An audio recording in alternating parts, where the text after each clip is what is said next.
کیسے اللہ سے مایوس ہو سکتے ہو؟ کیا تم نے قرآن کھول کر نہیں دیکھا؟ کیا تم نے نہیں پڑھا اللہ کریم کیا فرماتے ہیں؟ کیا اللہ رب العزت کے وعدے یاد نہیں آتے؟ کیا رب العالمین کی دلا سے بھول گئے؟ اللہ تو فرماتا ہے میں ہر لمحے اپنے بندوں کے ساتھ ہوں، ان کے لیے بہترین سے بہترین چنتا ہوں۔ کیا تمہیں اپنے اللہ کے چناؤ پر یقین نہیں؟ کیا تمہیں اس کی قدرت پر یقین نہیں؟ کیا تمہیں اس کی تدبیر پہ بھروسہ نہیں؟ کیا دن رات میں ڈھلنے والے معجزے تمہیں نظر نہیں آتے؟ دیکھو اللہ نے بار بار فرمایا میرے بندے میری رحمت سے کبھی مایوس مت ہونا۔ دیکھو وہ مشکل کشا ہے، وہ حاجت روا ہے، وہ قادر ہے، وہ کن فیکون کا عظیم رب ذوالجلال ہے۔ پھر تمہیں کون سی بات پریشان کر رہی ہے؟ اللہ پہ توکل کرو تو صحیح، توکل والوں کے لیے ہی معجزے ہوتے ہیں۔ پھر تقدیر بدلنے میں لمحے لگتے ہیں، بس تم مایوس مت ہونا، توکل کی راہ پہ ثابت قدمی سے چلتے رہنا۔ تھامنے والی ذات تمہیں کبھی کسی بھی حالت میں گرنے نہیں دے گی انشاءاللہ۔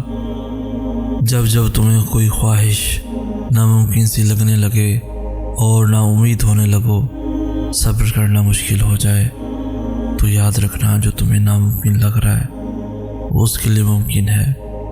نا امید نہ ہو، یہی تو صبر کرنا ہے، یہی تو اس کے کون پر کامل یقین کرنا ہے، یہی تو آزمائش ہے تمہارے صبر کی۔ اگر اس نے یہ خواہش پوری نہ کرنی ہوتی تو وہ دل سے اس کا خیال بھی نکال دیتا، مگر اس خواہش کا بار بار یاد آنا اسی لیے تو ہے کہ تم مانگتے رہو اس سے، اور وہ ایک روز اس ناممکن کو ممکن میں بدل دے گا، تمہارا ادھورا خواب مکمل کر دے گا۔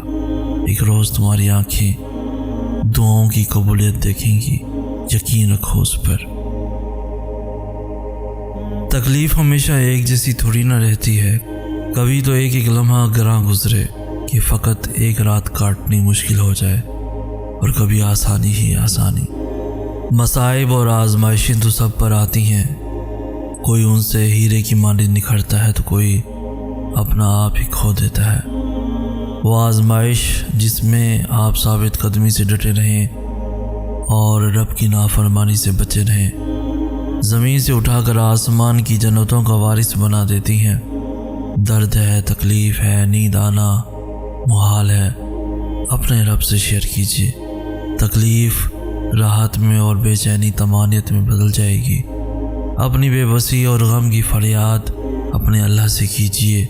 کتنی اپنائیت ہے نا سورہ یوسف کی اس آیت میں کہ بے شک میں اپنی بے بسی اور غم کی فریاد اپنے رب سے کرتا ہوں۔ بعض دفعہ اللہ تعالیٰ آپ کو آپ کی سب سے پسندیدہ چیزوں اور لوگوں سے دور کر دیا کرتا ہے۔ مقصد آپ کا دل دکھانا نہیں ہوتا، دراصل آپ کا اس رب کے قریب ہونا مقصود ہوتا ہے۔ اگر کہیں محسوس ہو کہ آپ اکیلے ہو تو مت بھولنا کہ آپ کم از کم اکیلے نہیں ہو سکتے۔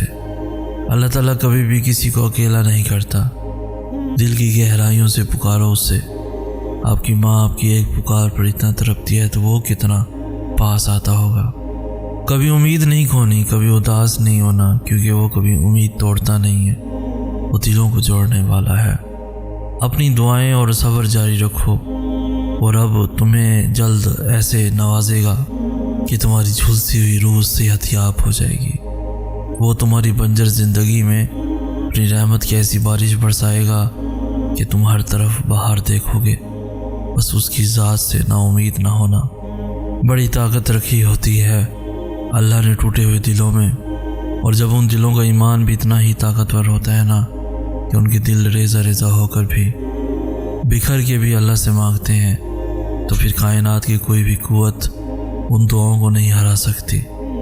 پھر ان کی زبان جو کہتی ہے اللہ اسے ممکن کر کے رہتا ہے۔ یا اللہ میری زبان پر اپنا ذکر جاری کر دے۔ میں جہاں بھی رہوں، جو بھی کروں، میری زبان آپ کے ذکر میں اور میرا دل آپ کی یاد میں رہے۔ یا اللہ میری آنکھوں کو اس دنیا کی لذت کا عادی مت ہونے دینا۔ یا اللہ میری روح کو پاکیزہ رکھنا، ایسا پاکیزہ کہ جب یہ آپ سے ملے تو آپ راضی ہوں۔ یا اللہ میرے نفس کو مجھ پر حاوی مت ہونے دیں، اور مجھے اتنا مضبوط بنا دیں کہ شیطان کا مجھ پر کوئی زور نہ چلے، بالکل ایسے جیسے آپ نے اسے کہا تھا کہ میرے بندوں پر تیرا کوئی زور نہیں چلے گا۔ یا اللہ مجھے ویسا بنا دے جیسا آپ مجھے دیکھنا چاہتے ہیں۔ یا اللہ مجھے اپنے سوا کسی کی محبت میں مت غرق کر کہ میں آپ کو بھول جاؤں، خود کو بھول جاؤں اور اپنے ماں باپ کو بھول جاؤں۔ یا اللہ مجھے آسمانی محبت عطا فرما، مخلص اور پاکیزہ محبت۔ یا اللہ مجھے روحانی محبت عطا فرما۔ یا اللہ مجھے احساسات عطا فرما جو مجھے آپ کے قریب کرے، جو مجھ سے آپ کی باتیں کرے، جو آنکھوں میں اترنے والا شخص ہو۔ یا اللہ آپ مجھے اپنے فضل سے بہترین عطا فرمائے۔ میں آپ سے مانگ کر کبھی مایوس نہیں ہوا، میں آپ کی مان کر کبھی خسارے میں نہیں پڑا، میں آپ کو ساتھ پا کر کبھی درد میں نہیں رہا۔ یا اللہ جب تک آپ مجھے اس دنیا میں رکھیں، میرے دل و دماغ اور روح کو اپنی یاد میں محو رکھیں۔ آمین یا رب العالمین۔ اگر تم اپنا 100% دے کر بھی ناکام ہو رہے ہو تو مان لو تم کسی بڑے مقصد کے لیے تخلیق کیے گئے ہو۔ ابھی تمہیں کچھ سمجھ نہیں آئے گا، تمہیں لگے گا سامنے کوئی راستہ نہیں، کوئی منزل نہیں، لیکن تم ایک بات ہمیشہ یاد رکھنا، سردیوں کی صبح اکثر دھند ہونے کی وجہ سے لگتا ہے کہ سامنے کوئی راستہ نہیں، لیکن چلتے رہنے سے راستہ بھی مل جاتا ہے اور منزل بھی۔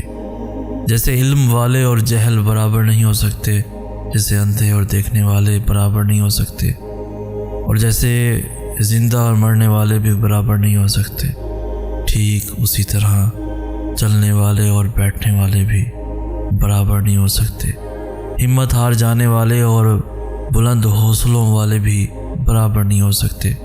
تو تم یقین رکھو جس نے تمہیں بنایا ہے وہ کبھی کچھ بھی بے عیب نہیں بناتا، اور نہ ہی وہ اپنی تخلیق کو ضائع ہونے دیتا ہے۔ وقت تمہارا بھی آئے گا، عزت تمہیں بھی ملے گی، کائنات کے راز تم پر بھی کھلیں گے اور چراغ تمہیں بھی تھمایا جائے گا۔ بس یقین رکھو، اور معجزے تو یقین رکھنے والوں کے لیے ہوتے ہیں نا۔ کہنے لگی میں جس سے محبت کرتی ہوں اسے جدا کر دی جاتی ہوں، چاہے وہ کوئی چیز ہو، کوئی انسان ہو یا پھر خواب ہو۔ وہ چاہتا ہے کہ میری پہلی ترجیح وہ ہو، وہ چاہتا ہے کہ میں اس کی ہو جاؤں جیسے وہ میرا ہے۔ یہ دل بار بار ٹوٹتا ہے اور وہ اسے بار بار اپنی محبت کی پیوند لگاتا رہتا ہے۔ وہ جانتا ہے کہ اس کے بندے کو لوٹ کر بالآخر اسی کے پاس جانا ہے، اس لیے وہ اس کا ساتھ کبھی نہیں چھوڑتا، کیونکہ وہ رب ہے جو محبت کرتا ہے اپنے بندے سے۔ اس کے دیے درد کی وجہ بھی محبت ہوتی ہے، وہ ظلم نہیں کرتا، ہاں لیکن اس کی محبت کے قانون ذرا مختلف ہیں۔